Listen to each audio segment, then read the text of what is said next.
ọ̀rọ̀ tí Sowore sọ sí Chief Dr. Sunday Igboho yìí tó pé Chief Dr. Sunday Igboho ní innocence eléyìí ti púùfù fún gbogbo àwa ọmọ Yorùbá tí orí wa pé tá a ní ọpọlọ wípé tá a bá dìbò fún ẹ láti jẹ ààrẹ orílẹ̀-èdè àwọn jàǹdùkú máa gba Nàìjíríà mọ́ ẹ lọ́wọ́. You are not competent to rule Nigeria.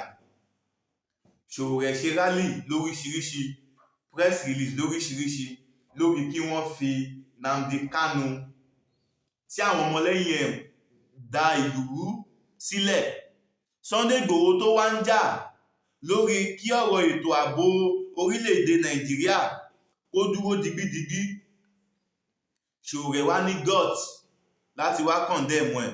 Ọmọ Yorùbá ẹ fura o, irú èèyàn tí Sowore jẹ́, Sowore tí ó ti fojú hàn báyìí o.